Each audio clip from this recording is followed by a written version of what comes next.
Today we have Chris Baden with us. So welcome to the show, man. What's up, Tyler? How's it going, man? Very good. Pumped to have you here. I was just on your show. So for everybody listening, if you haven't already, which I'm sure not all of you have, check out Flow Chat. That's the name of the YouTube. So it's on. And what's the name of your podcast?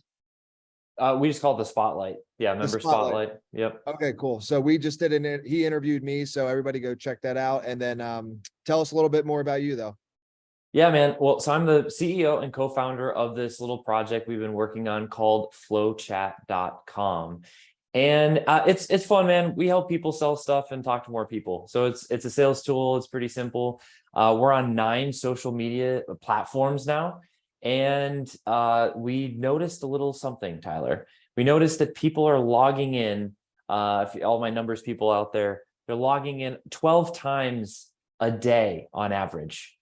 They're spending on this thing, they're looking at this thing for over 5 hours a day on average. And what's funny is I'll be speaking at different events in front of other entrepreneurs. And they're like, oh, that's, we're the leaders that ban Netflix and just read, business books and work all the time. Right. Yeah. It's like, pull out your phones. And we went to screen time and I was like, you. Yeah, I was like, listen, those are the numbers in the market. So as a marketer and an entrepreneur, I was like, all right, despite how I feel about social media, this is where people's attention is going. I should it makes sense. It'd be a profitable choice to evaluate more closely how to speak this language. And so and it's 9 different social media platforms. We're able to gather leads, likes, comments. We can import people from Facebook group members, on all these different platforms and build targeted lead lists. We call it ICP, ideal customer profiles. And then we're deploying direct message campaigns to build know, like, and trust, to build relationships. And of course, there's 1,000 ways to do this in a terrible way. But if you treat other people the way you want to be treated, you approach them the way they want to be approached. When it comes to outbound and even inbound, some people are like, that's not me, Chris. I never approach other people. I will not be one of those people. That's totally fine. Some people, it's all inbound, right? They're doing their content thing. They're even doing ads and people are coming towards them, but it comes back to managing the attention in your inbox, in direct message. The reality is there's a ton of revenue there and the fortune is still in the follow-up. And so we really help with those DM campaign, those follow-up campaigns. Listen, you get more touch points, you talk to the right people with the right message, it equals more sales. It's a science at this point. And if anybody knows that, it's me. So I completely agree with that. So wait, I have a quick question because I don't know. I think unless it's complicated, how do I find my screen time? Where is that? This will be a good test. This will be, yeah. All right, let's do it on the spot. So there's the settings app if you're iPhone. Yeah. And then I got to remember, I think it might be someone's watching this, you idiots, it's over here. It might be in general. Okay. I'm definitely going to be YouTubing this later. If you're listening, reach out to us and let us know. Okay. Yeah. Do that. And then we can what I'll do is I'll post it in the description. But if you do find it, let me know, because I actually think mine's over 5 hours a day. That's why I wanted to see mine. I found it. Oh, you did? Okay. Yeah, okay. So I cheated. When you go to the settings app at the very top, it'll say search, and I just searched screen time. Okay. And then it pops up. Oh. So that's a faster way of finding it. Oh, I don't even have screen time on. Well, okay, there you go. I have mine on, it'll send me a report your screen time was 20% higher this week. Oh, okay. So I just turned it on, so sadly I can't give any data, but is yours follow that though? Is yours over 5 hours a day as well? Or so my daily average right now is 3 hours and 50 minutes. Okay, gotcha. Yeah, with all the Rumble and YouTube I watch, I honestly think mine's it might be 8 or 10 hours. I don't know. It's scary. It's crazy. Yeah. So, and listen, not all time is created equal, to be fair. However, whether you're spending your hours on YouTube or Facebook or Instagram or whatever productively or not, your attention is still there. For And sure. that's kind of the punchline for connecting with your ICP, your ideal customer profile, and prospect, and building that relationship. A big part of the game is just meeting people where they're at, right? Agreed. Communicate with people the way that they like to be communicated with, and meet them with, let them buy the way they'd like to buy. Oh, you don't want to pay via check? You'd prefer to pay via credit or debit card? Like, okay, like Bill. Now I'm saying that as like a ridiculous like payment process, because of course we're going to accept credit card or Yeah, yeah. it's so accepted. But can you imagine if we had to not only sell people but convince them to pay us via check and mail it and then wait? Dude, Like that would be I, absurd. Like, okay, not worth it. But there's parts, if we really evaluate our onboarding processes and our delivery processes and in our acquisition processes, we can find a lot of times these little things that are wildly absurd to our prospect and maybe not as obvious to us. And what that's going to do is reduce the friction and increase sales and continue to build your business and brand. Dude, I agree. And the check thing, just funny side note, I have actually turned down business before. When I've had a few clients, they're like, I only do checks. And I'm like, honestly, man, it's not even worth it. Like, I don't even want it. I haven't had a checkbook since 2000 and yeah. I have never actually personally had a checkbook. Literally, I've never had one. So I'm like, but or if I did, I didn't know. I think when you sign up for a bank account, they give you one, but I like never have used it. So I never check that box to even have them mail it to me. no, never. So yeah, so I want to get into your story, but one last thing I just want to mention, and then we can obviously dive into flow chat a little bit later, deeper and like detail. I do think what you've built is like ridiculously important, because I'm even just thinking about it from this standpoint, right? Like say you do any campaign, like you're doing a DM campaign on Instagram or Facebook messages, whatever. And then what most people will do is they'll then send a link to have them like opt in for something. So you're then having that, and I can only imagine how much of a decrease that causes, right? So say you have 50 messages live, and then you send that message, and the message is like, whatever, hey, you talk a little bit, and then go here if you're interested. The drop off is probably 90%, right? 90% are not comfortable giving you the email, and then you lose. And then you don't follow up after that because you don't have this platform, and you just lost freaking 45 of the people that if you actually had this platform, you could continue the conversation. So it's actually crazy. Yeah, no, I appreciate you sharing that. And I have this very specific story that I like just recently went through. In this particular use case, is a baller like multi 8-figure, all right. operation, right? Yeah. And look, like so context really matters. Okay. So we're running a tech company, and that's great, but like you already know this, but everyone listening, watching, listen, I'm what they call a non-technical co-founder, meaning I can't code anything to save my life. Me either. But what I am useful to the world at is picking up on patterns. So like, oh wow, this is a major gap, major pattern in the market. Here's all the smart people that know how to build the buttons that help these people. Like, we should all be friends. Like, I'm that guy, right? And so and I noticed this pattern with this particular case I'm about to share. And this is a multi 8-figure company, and they're doing paid ads. They have great brand, they actually have 8 companies in their portfolio, and they're doing tens of millions of dollars via DM, right? One of their common workflows, just to be specific, is a reel or a short. And at the end of the content, it's DM me keyword XYZ. And then now the conversation's in DM. And they have some decent process in place. Obviously, they're selling and doing well. And like you just described, the response is there. Maybe an automated follow-up message, collecting emails so they can follow up in another, communication medium. But there's so much drop off. In fact, this particular person, I went through all of the funnels myself, opting in. This is before they were a client. Now they're a client, and we've helped them with their workflow, but this is before. And what happened was this: there was zero follow-up. You know what's crazy about this, Tyler? I happened to be an ideal customer for like 3 of their 8 companies and services. They could have got at least 30+K out of me, but I had no idea who they were and like all the things that they offered. And so if they followed up, that would have happened.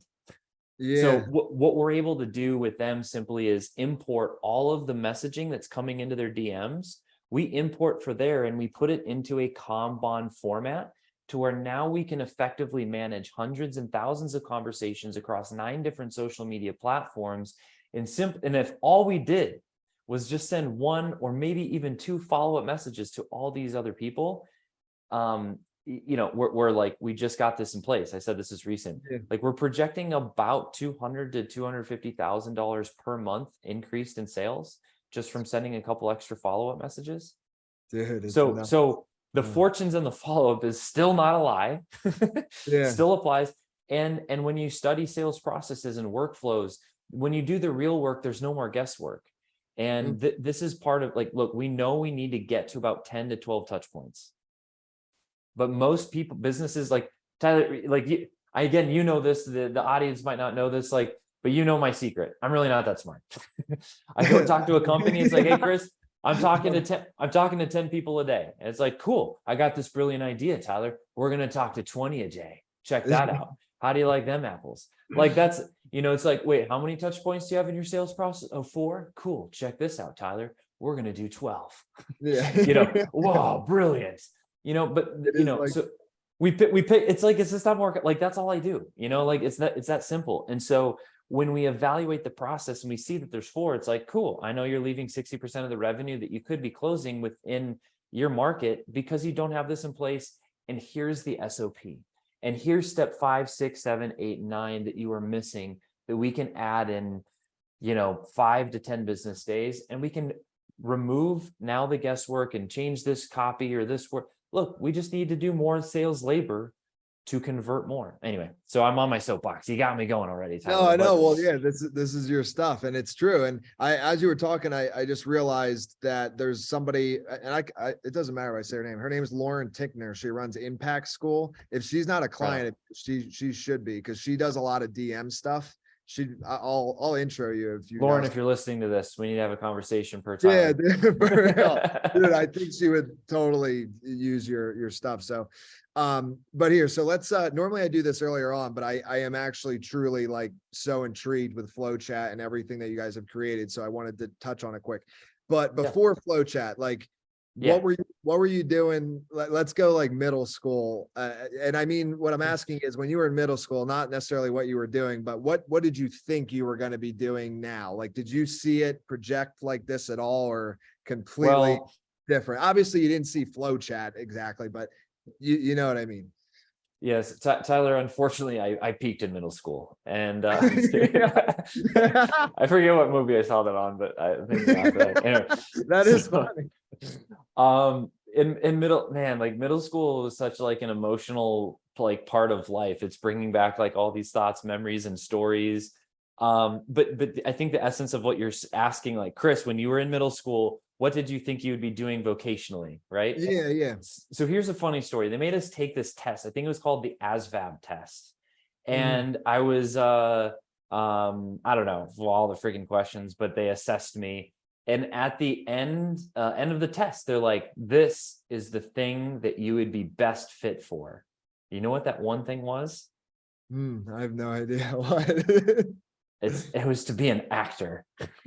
Really? Yeah. And I was like, screw that. And I've like never done it. So I don't know, like per middle school, and whatever test I took, I was supposed to like go that direction. I thought martial arts was really cool. So I was, watching Chuck Norris and Jean-Claude Van Damme, and, so I was like into martial arts, and like, I played sports. I really thought I was going to be a professional athlete. And I was like, like martial arts, I was like, run a school and like maybe compete. I was like, I just want to like get all the belts. And so I got my 3rd degree black belt. And then I was kind of like, then I got into sports. And so I was going to be a professional athlete. That's how I was thinking in middle school. And I'll never forget the day when I was 22 years old and I did get a Division I golf scholarship. And that golf, like, dude, I graduated high school at 144 pounds, just about 6 foot. I wasn't going to be a D1 basketball player. I wasn't like baseball. I was like, I guess I'm going the country club golf sport, like this is the one I could actually compete at the next level at. And so I went that direction. And after graduating, I decided not to go pro. And I was like, oh, I'm not going to be a professional athlete. I've like screwed up in life. Like, I like, what's my life worth? I had like this whole identity crisis. For sure. But then I started I got involved in the business world from there. Dude, yeah, the athlete stuff is scary, man. I actually think about that a lot because I mean I played sports middle school and high school, but I never thought I would go pro in any of them. So college is kind of where that ended. But like even even if you are like amazing, say you're 6'8" and like it's very clear you could be a basketball player, dude, one injury, done. Yeah, I mean, it's to me the athlete stuff, it's so amazing to me when somebody actually all the stars align and they become like a LeBron James. Like the chances of that are like zero, like literally It's zero. great statistically. It's Yeah, insane because I looked into it a little bit because that was the path I was on, right? Like yeah, 10% of high school players will go on to college. 1% of college players will go on professionally. Those, I don't know if that goes across like all sports. It's probably somewhat yeah, close though. It's crazy. Like I played with people that are insanely good and you'll never know their name. For example, yeah. a name people would know is Ricky Fowler. Mhm. He's won this year and he's like been, in the mix, making millions for years. Well, I was playing with, Ricky Fowler in Southern California, in Wow. college, and you get around that. And at that point, you get around that type of player and I'm like, damn it, dude. Like I've been playing every day for 10 years and like focused, like not screwing around, like healthy. And I'm like, bro, I'm like never gonna, whatever that is, I'm never gonna be that. And it was great. Like, Yeah. and it makes me feel so much better inside that he's like top of the PGA Tour, like top 10, top 20 in the world. So I'm like, Yeah. okay, cool. Now I know a little bit what that feels like. But there's other people that were shooting low 60s, if you know golf or whatever, Yeah, no, I they're did. Yeah. shooting Ricky Fowler numbers, Yeah. in college. And it's like, but they had drinking problems or health problems or whatever. And they just, they had the skill, but still didn't even make it. Like this, the things that have to come together for that to work is crazy. Yeah, I guess that's I actually just had a flashback. It was like eighth grade, and I come from like a small town an hour north of Philadelphia, and we went down. I was in this basketball tournament because basketball was kind of my main thing, and Yeah. we go down to the main city and we play against this team, and some of them are like over 6 feet tall. They're like apparently eighth, ninth graders, and I'm like, okay, first off, Yeah. this seems a little strange, but okay. And then literally one of them dunked, and I was Yeah. like, okay, yep, not gonna happen. I'm like 5'9.5". That I tell people 5'11", but my license is 5'9.5", so it's a lot. But regardless, Well, I mean, you got to specify tippy toes or not. I yeah, mean, that's on the table. yeah. So, but like it just, I realized even younger that just wasn't gonna happen. But basketball, I think, is a little clearer to understand at a younger age. Yeah, well, I mean, ironically, that was the first sport I mentioned because, like, Yeah, basketball, like, I love playing basketball and played in middle school, and I was like, yeah, I don't even know if I'm going to make it in high school for basketball. yeah, You know? it gets So, serious fast.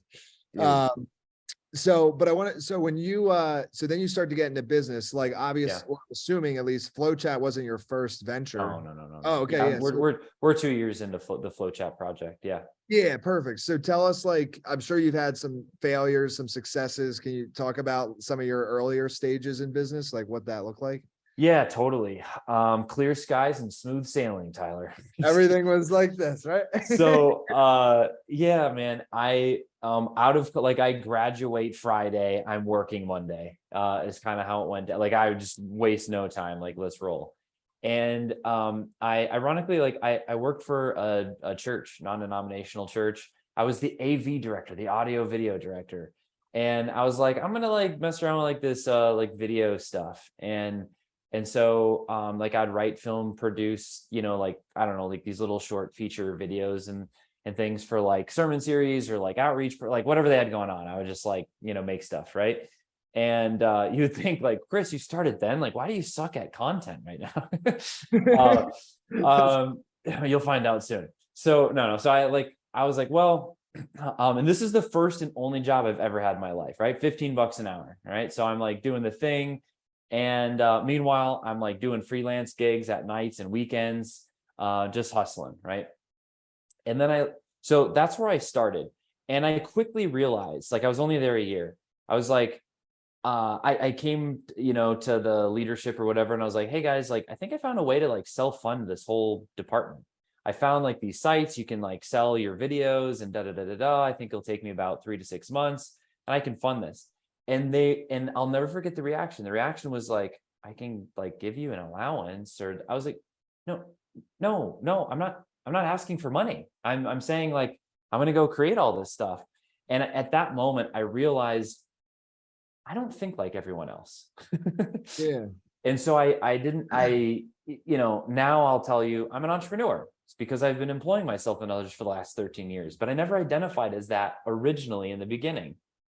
Mhm. So that was kind of the beginning of my journey. And the next, position that I ended up taking was a commission only sales job. It was credit card processing. So I would set up, you go to a restaurant and you give them your credit card and they like swipe the card or Yeah. whatever. I would set up the hardware and the software. Well, I'd mostly negotiate the contract, and then they were supposed to have a support team that would go install like the tech stuff, but I wasn't patient enough. So I learned that too, so I could get deals done faster. So Ah, this hardware, software, sales, genre in Chris's life was born. And that I even ended in up, itself is entrepreneurial, actually. Like you literally were like, you noticed conversions maybe were a little lower, but if you learned all the other things, then you could sell it easier because it could get done right then. And I bet yeah, nobody else did that. I So was like, like, yeah, I'm not waiting until next week. You guys out of your mind? Like, that's stupid. Like, all right. And I'm 20, whatever, mid 20s. I'm like, I just work all the time. Like, let's roll. yeah. So Nice. now I'm married. I've got 3 kids, and I allocate my time a little bit differently. But at that time though, like you're saying, picking up on those trends, most people look at like, oh, I'm a sales guy. I'm like, no, I'm like an undercover agent. Think about what I'm doing. My job is to go make friends with all the different business owners. And because it's credit card, I get to see their numbers. I know that at least 70% of their revenue, or all of it, is going to be done via credit or debit card. So I get to see their margins. I get to learn what business I'm going to start. That's how I thought about it. That's But I didn't awesome. even think, I just thought that was normal. Right. So I was there for 3 years. I ended up building a portfolio of over 200 companies in just under 3 years. And there's all the accolades or whatever and stuff that I hit in their Yeah. company and the metrics and stuff. But and I still have equity in that portfolio that I built like a decade ago Wow. now. That's So all. there's businesses that are paying, transacting, and I get an insanely small percentage of all of those transactions. So it's Sick though, dude. That's yeah, man. awesome. I mean, look, like I'm blessed with good parents, and like my needs were met. You know what I mean? I ate, I had clothing and shelter, and that's great. But when it's come to business, like I've never taken any money. I've always had to create something from nothing. And it Yeah. starts with listening, practicing empathy, and creatively solving problems. Those 3 things have proven to help me not only survive but thrive. Yeah. And I just keep learning and understanding what people need, and like what I can do to be useful and render value in the market. And it started in that industry, and then you have like a team, and you're like trying to help them do it, and you wrestle with that piece. You're like, screw you guys, you're lazy, or you like I could not spend time with you and just go close another deal or 2 and still make more. You wrestle with that leadership role, or I did anyway. And then eventually I grow past that, and I'm like, okay, it turns out I just suck as a leader and need to learn how to communicate better and build better culture, and guide people and train people better. And so you grow through that piece. And that was the starting. And something that is worth note was the second month. It's the second month in, because the first year in, I only made $26,000 on my tax return, right? And I can't get married. I can't, hey babe, you want to move in with my parents and eat a meal a day? Like, not only could I not close deals in the beginning, like I couldn't even close a deal to get married. I was like, Yeah. I had all kinds of, I sucked at sales, Yeah. right? And so my second month in, I'm doing 70 plus hours a week, and the whole month goes by at that pace. And you know how much money I made? I don't know. $800 Oh man. for the entire month. I'm working, like 80-hour weeks, right? And so it's like, okay, you know what? I learned something. I learned that I don't get paid to work. I get paid to create results. Totally. Nobody, I work hard. I deserve this. You deserve nothing Yeah. unless you actually are creating value and results for those that you're serving. That was really humbling for me, but I'm really grateful that I learned that in the beginning of my career. And so what I started to think about was, well, how do I create results for other people? I was like, well, what problems do they have? And like, what do they need? And even to this day, I have a 6, a 5, and a 2-year-old. My 6 and 5-year-old, my 2 boys, like they're now on their 4th business. That their desires are growing. And so they need bigger business models to pay, like their first business, they made $13 selling keychains. But now the toys and the things they want are bigger. So I'm like, you got to sell something more than $3. And, Yeah, anyway, we can get into like more detail of their business models and stuff, but that's fun. the skill and the language of sales and marketing is just that. It is a skill and it is a language. My personality isn't like wired to be the rock star salesperson, but because it's a skill and a language, and I've been a student of it for over a decade, it's been insanely valuable and has changed the trajectory of my life. It's taught me to listen and connect with other people and serve them in a way of solving their problems. And so, fortunately, learning that earlier on, that being played out over the next, 13 years, I sold a portion of my portfolio to start my first insurance agency and had a small team of 5. And we sold over $1 million of premium in our first year. And I was like, Tyler, I love you. I don't care what auto policy you have. I just don't want to talk to you about insurance.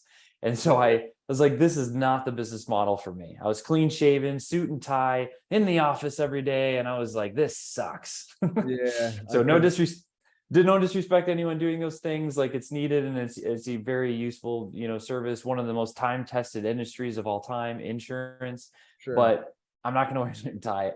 I got to be out moving around, connecting. Way too, this office life that doesn't work for me.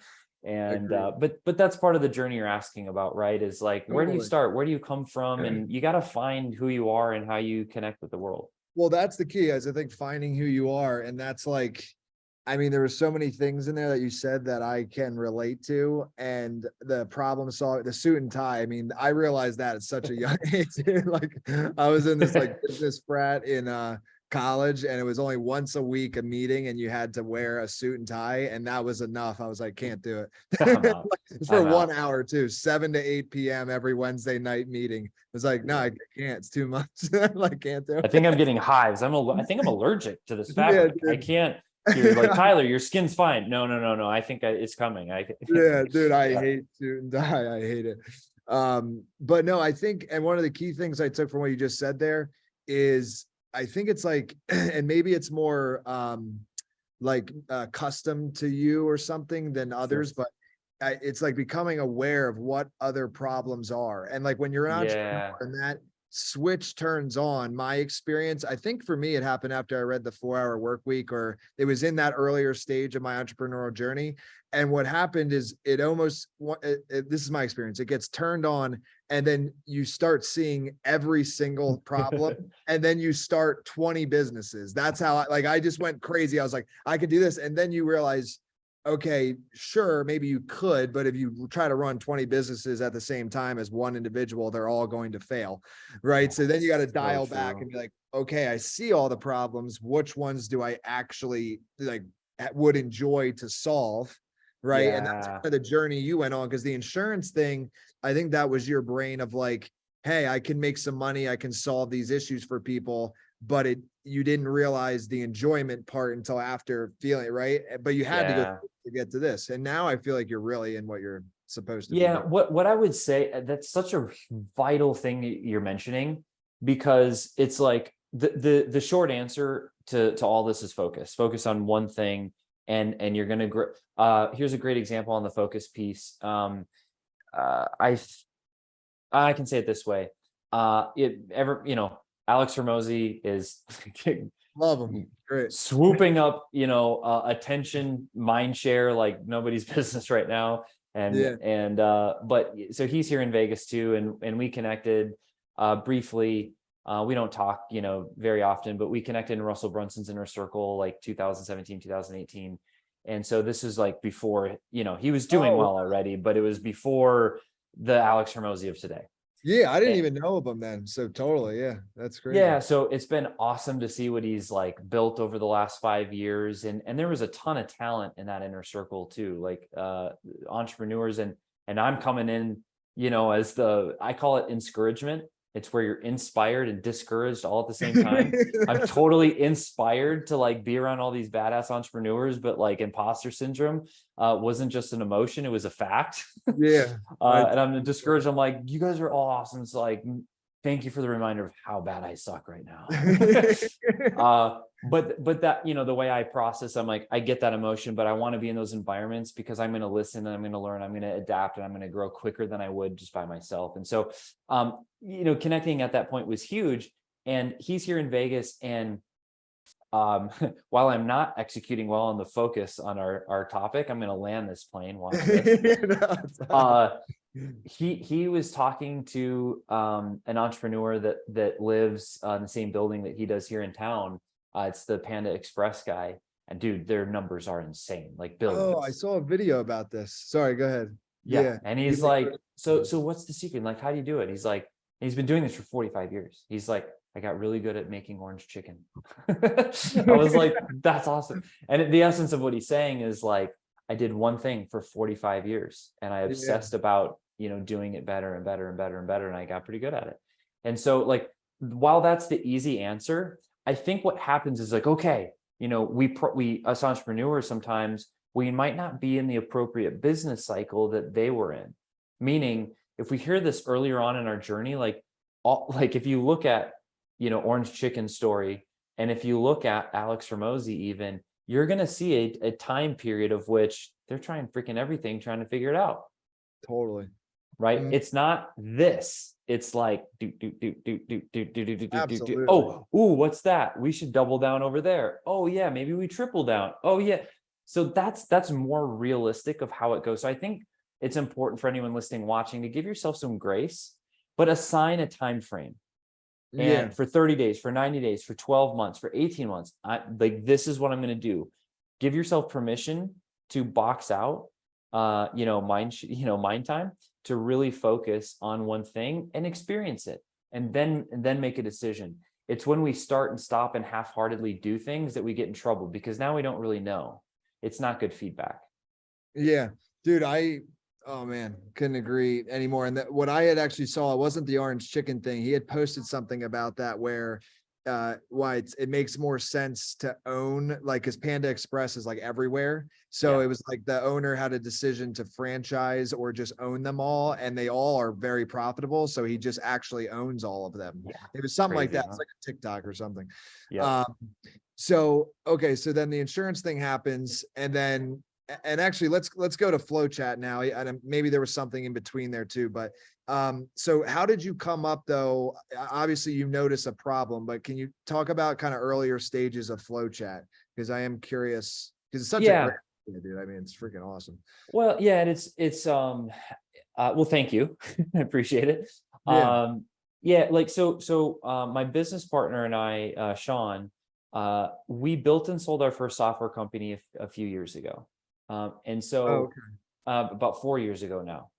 And after we built that, exited that, people started asking us, like, how did you grow that company so fast? And we eventually said, all right, you know what, pay us and we'll show you. So we kind of slipped into this consulting stuff. And then, 100% success rate, we're growing, sales in people's businesses. Really where we're like, our core competency, our sales process and acquisition models, and like, we have productized ourselves in the form of flow chat, because that helps us serve more people at scale. And so that's where this evolution began. We worked one-on-one. We like to go high ticket, serve people to your best, highest level and capacity first to get the biggest, craziest result. Then we brought it to the group model. So we're in like a mastermind, 12-week, 90-day, let's implement. this specific sales process in your business, and we'd bring on 15 to 20 businesses at a time, and we'd do, 3 quarters a year, Yeah. and kind of chill a little bit more in like November, December, and then July. And that's how we manage it.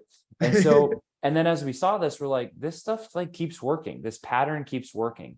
And so even to acquire for, getting 15, 20, different businesses on a time is $25,000 mastermind, like, per seat. And so Yeah. when we were bringing people on, we're like, well, we could do webinars and build a brand and challenges and summits and like paid ad. We could do all the things. We've done those things, but what if we just did none of it? What if we just had simple conversations and talked to people?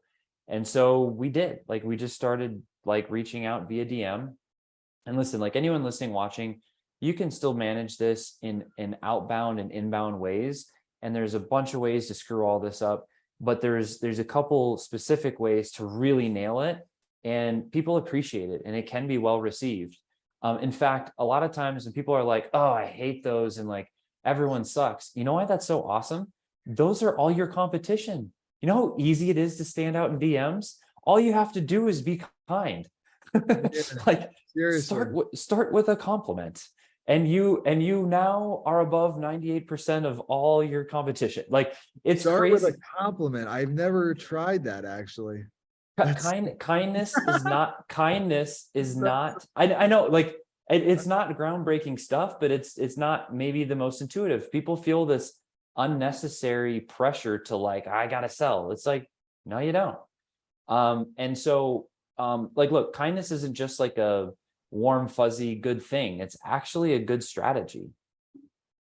Yeah, so I'm So just like mind blown. I don't know why it's such a basic thing, like because our like reach out strategy, sorry to cut you off, but no, I think let's it's go. like really big for people because your business is doing well and like you use these strategies and I do a lot of reach out. So like our reach out is normally just like, hey, I think there might be ways we can collaborate, and then that's all it says. And it's like it opens up curiosity and then they Yeah. respond, and then we have like a flow that we go with.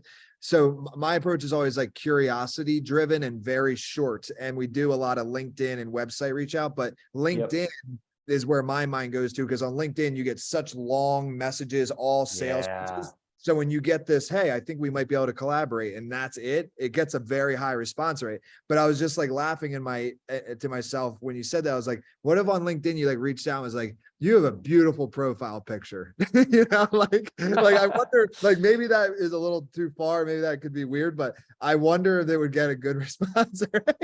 Like if we Yeah. just, I don't know. So sorry, go ahead. Well, But one simple one could be like, hey, I really appreciate the way you're showing up and, yeah. the work you're doing, Mhm. just like keep it up. Like it can be really simple. For sure. And that one's more general, so that you can really send to most people. Yeah. I do highly, highly, highly recommend that you have a team that's out, that's building lead lists and doing the qualification. We have our 4 Qs, Mhm. which are essentially a set of 4 yes or no questions. And if you get yes to the 4 Qs, then they are an ICP. They're an ideal customer profile. And if they make those qualifications, the messages that you send will be genuine and true, because you've already defined the criteria. And so where some people get lost and stuck there is like, we want to do personalization, but the challenge is doing personalization at scale. That's the piece that no one really nails. And then they're stuck. They're stuck with, well, this seems good, but I'm never going to do it because it's too manual and too much work. But it's the best, it's the fastest and cheapest, most highly connected way to acquire. Mhm. So we help solve that problem.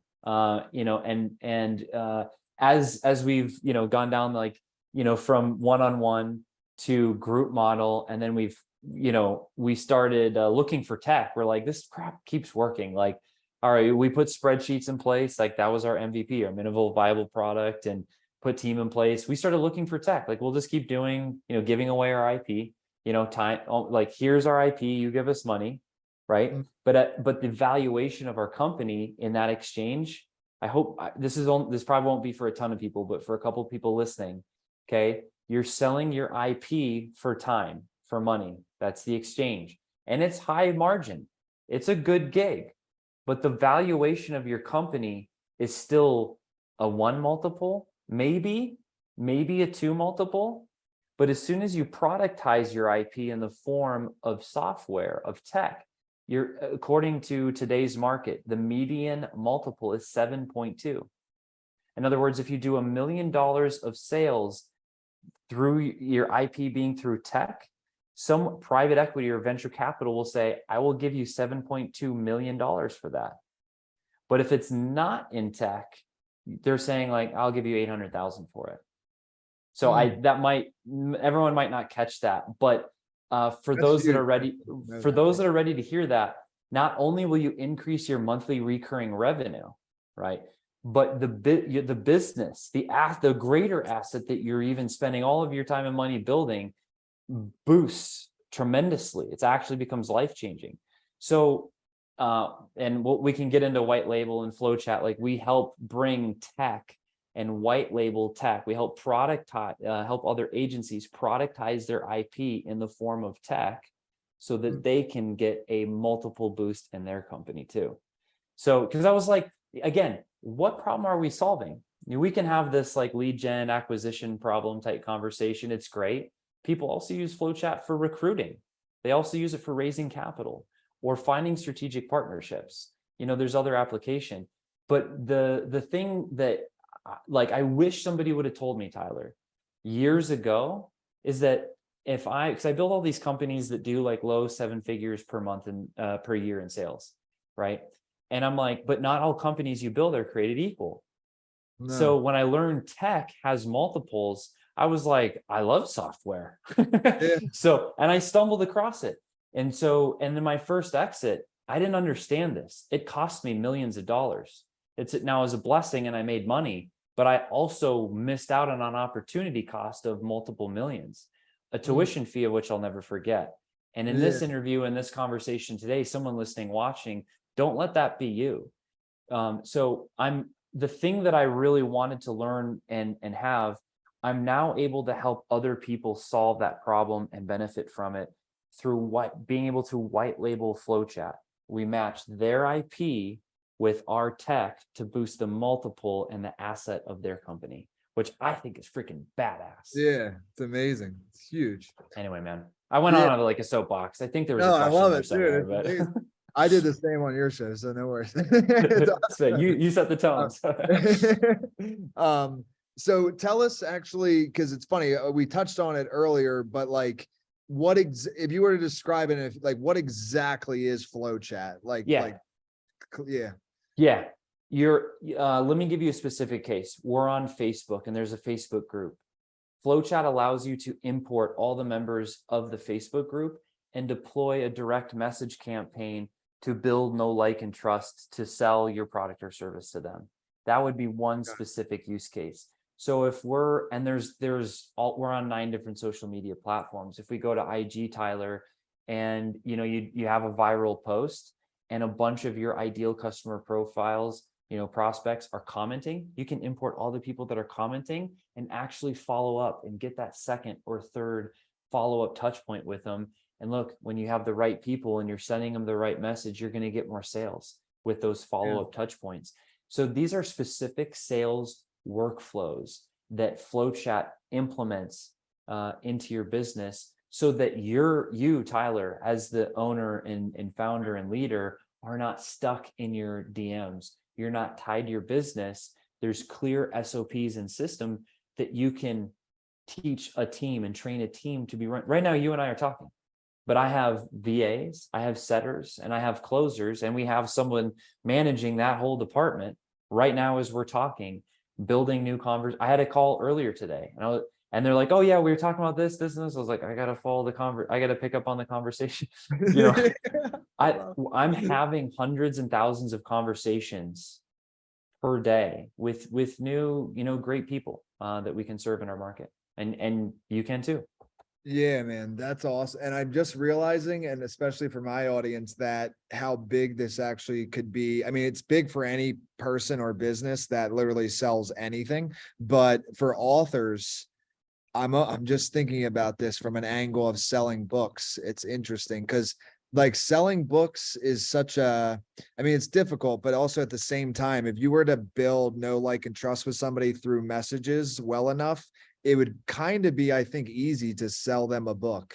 Like Oh, if yeah. it was done correctly. So I'm just had like a revelation or something of how authors and obviously most authors don't make a bunch of money off their books directly. It's the back end of the business. But I am just saying that if an author really wanted to get their book out there, this could truly be a method of doing that. Can we hang on that for a second?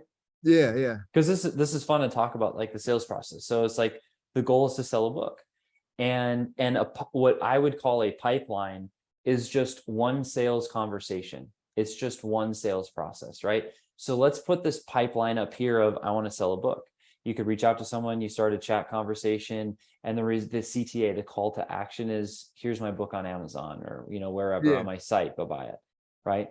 You could also have another pipeline simultaneously running and reaching out to, like, authors are typically want to sell a lot of books. So maybe it would make sense to find event managers that are booking speakers so that you can get, speak as much as you want to be booked.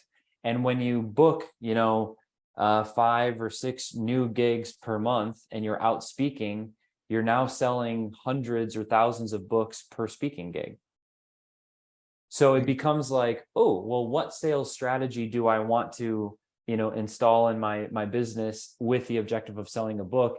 And those are just 2 examples I'm giving, per patterns we've seen with other authors in our community. But it gets interesting. It gets fun. You can start using pipelines and different sales campaigns to, grow the initiatives Dude, you it have. does. It gets, and if like whatever say you write a book on let's just something general marketing, right? And then there's a Facebook group that is all about growth strategies. Yeah. Right? And then you could get, and that's like direct, start the conversation, build the relationship. And then like third or fourth message, like, hey, by the way, I actually wrote a book about all this stuff that you apparently want to know because you're in that group. Yeah. And so that could be something there. It's I don't know. It's interesting. There's so many, the possibilities are really limitless with what you built. Cool. So I guess really last question for you is like, because I feel we kind of went through everything up until FlowChat. And for everybody listening, definitely, what is the website? Is it flowchat.com or what is it? Flowchat.com, FLOW chat.com. And there's some great free resources there. Our YouTube channel, we've got well over 500 videos of, if you love the sales strategy, like there's tons of free stuff there, and like frameworks and all the resources. Like, please, like, go. My only ask is go do it so you make more money, and then tell us about it, because we love those stories. Well, dude, it's all awesome too. I just thought too, like, as soon as you get FlowChat, then your YouTube channel becomes like really fun because you're like, oh, I could use this, I could do that. It's like almost like a candy store or something. Let me try this pipeline. Let me try this sales thing. Like, that's freaking awesome. Yeah. That's where my mind went. I was just like, I'm gonna like want to try all these different things. So and 2, and maybe we'll do another show. I feel like we didn't get much into your personal life, but I do find your business so interesting, so that's why I kind of stuck on that point. But if there's we did get to hit middle school a little bit. That was good. Yeah, okay, we did. Okay. Yeah, you're right, we did hit middle school. So but we'll leave this as the hanger. I think people would be interested because your kids ages 5 and 6 already having 4 businesses.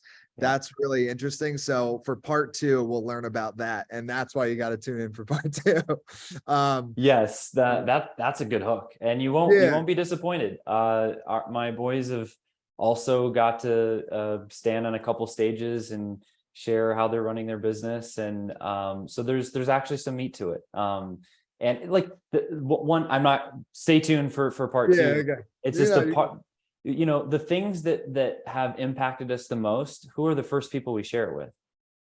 The people that we love and we care about the most. Family, yeah. And so, the skill and language of sales and marketing, whatever my boys and my, daughter decide to do in life, I'm like, I'm going to give them the skill, because if you're a doctor, this is going to help you with bedside manner and really lead people in a way that to have the medicine and the care that they need and take care of themselves. If you're a lawyer, it's helping communicate a voice for those that have a quieter voice and don't know how to communicate and defend themselves. If you're, it's like you can pick a different industry, sales and market, like when you're deciding with your spouse or significant other or friends where you're going to go to dinner, that's sales. You're selling each other on what's the right idea and where you're going to go. Like sales and marketing is such a part of our everyday life. Therefore, I think it's the number one life skill. And stay tuned to see how my kids have processed it into 4 businesses now. Yeah, dude, it's so cool. So yeah, and what a cool story to be like, my first business did $13. Like, I think that's such a cool story. Yes, and like, dude, you would like they went door to door, not to friends and family. They went to because I just like I start businesses, I brought them to the cold market. They faced reject. People told them no, and yeah, so dude, door to door, best thing I ever did. I won't get into it, but like I can't tell you the door to door, if you have confidence issues after door to door, you will no longer have issues. Like it's that an is the immediate ultimate solver. rejection. Yeah. And like, yeah, crazy things happen. Like some people do not like when you knock on their door too, so be prepared. It gets a little crazy. It Yeah, stimulates a lot of emotion and thought. Yeah. So here's where I'll leave it with is if there's anything we didn't share that you want to, please do. And then, let people know your socials, website again, and how they can stay in contact with you and FlowChat. Yeah. So I'm trying to remember, like it's Chris Baden on Facebook. And I've got like a purple background with like a green ring around it. The FlowChat guy, like you'll see that there. Handles on like Instagram and Twitter are the Chris Baden or the Chris Baden. So yeah, those ones are fine. And Chris@flowchat.com if you want to email. I don't know. I'm just throwing all the things out there, Tyler. Whatever way you want to communicate, like I'm happy to help and serve in any way that I can. And look, I'm a fellow entrepreneur. I'm a husband. I'm a father, and just trying to figure it out like everyone else. Dude, appreciate it, man. Really enjoyed it. Yeah, man. Appreciate it.